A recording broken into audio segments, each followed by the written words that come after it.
What the fuck is going on in the middleweight division? Why the fuck none of these dudes are fighting each other? Yeah. Listen, I got this toy right here. Is a duck. This is Jermall Charlo. Anytime I talk about Jermall Charlo, this comes up. David Benavidez called him a pussy. What's his name?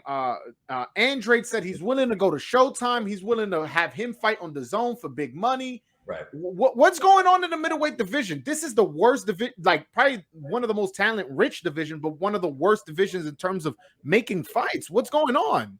I'm going to sidestep Charlo for the moment. I will get back there. But with Andrade, and this video just came up too, when he had his the pre-fighter meeting with the Zone, where he was kind of blasting Mannix and the other announcers saying, why do you keep saying, let me fight Charlo? We got all these middleweights fighting on the Zone. And that was what he told us after his fight with Jason Quigley.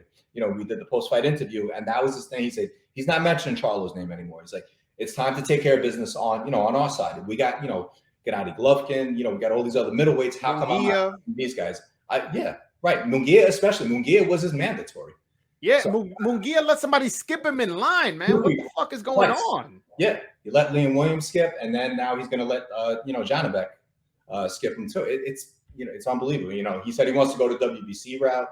But now he's got to wait for, I don't know if he's supposed to fight Carlos Adames or they got to order a new challenger. But, he had the title shot. You don't have to fight a title limiter. He had the guaranteed shot at Andrade. And he decided that's the time he wants to grow as a middleweight. So, yeah, the whole, it's all, like ever since Canelo left, man, it's like, I don't know if they're standing in line thinking they're finally going to hit that Canelo jackpot or whatever, but. That's exactly what it is. That's exactly what it is. But even that super middleweight, you're not getting away with that. Caleb, it played out for him that way, but. He waited out Callum Smith and Billy Joe Saunders. Then he finally got a shot. But, when's David Benavidez going to get a shot? Maybe Jermall Charlo gets a shot next to Canelo. But now let's say that happens. Now, let's say if Canelo decides he does want to fight Jermall Charlo. That was a fight that was discussed.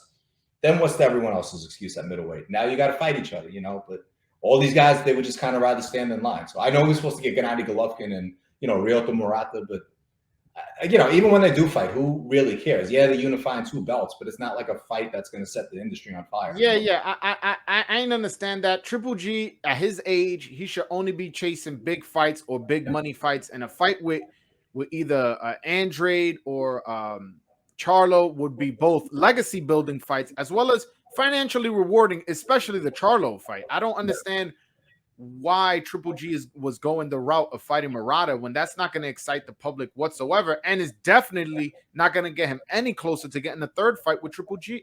With Canelo. Canelo, right? Well, now it goes back to your point. He's chasing the big money fights. He's obviously getting paid a lot of money to go to Japan, but now he's got to wait for the borders to open back up. So he's got to decide at his age, if he's going to sit out the ring for however 14, 15 months in between fights and wait for that fight to come back around.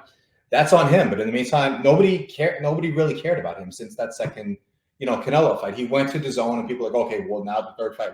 That's always been, his post-Canelo legacy is waiting on a third Canelo fight.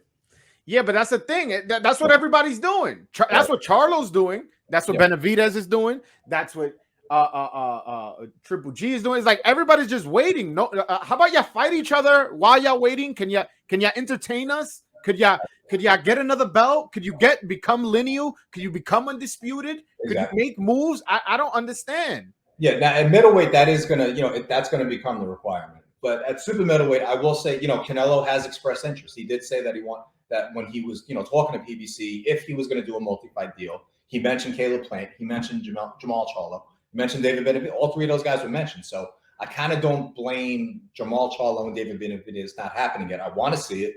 And Benavidez obviously wants it, but, and he's going to want it more so because he probably won't get Canelo next. But if Canelo was saying those two guys are next in line, then, we're going to see those two guys, wait in line, for whatever order they get the fight. But what about Charlo and Andrade? Charlo, you said now he's going to chill out with the Charlo talk, but they're both available right now. Like, what's up?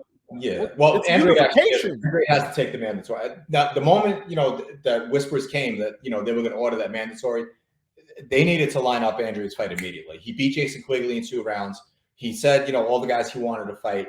Those phone calls should have been happening Saturday morning, or emails, or text, whatever. Everything should have been set in motion right there. By Monday, they should have known who Andrade was fighting already because they knew what was coming.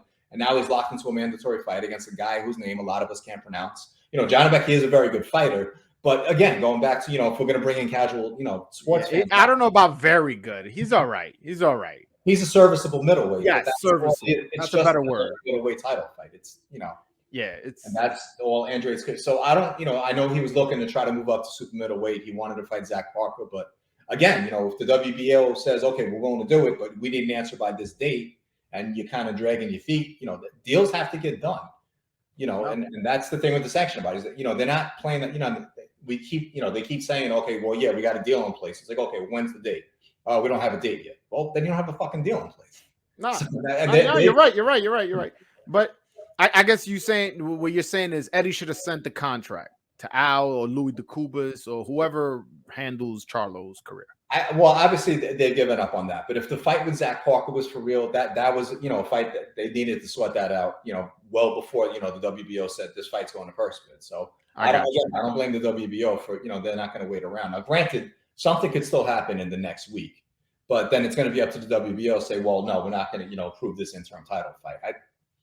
You know, if he has a chance to fight Zach Parker, and Zach Parker is not going to be mandated to fight Canelo next because he is Canelo's mandatory at super middleweight, then, you know, the WBO, they would have reason to, you know, to allow that fight to happen. So I'd kind of rather see that than, you know, than Andrade and Donovan. That's not a fight I really cared about. That's a fight nobody wants to see or anything. Like, right, Top Rank and Igor Klimas want to see that fight.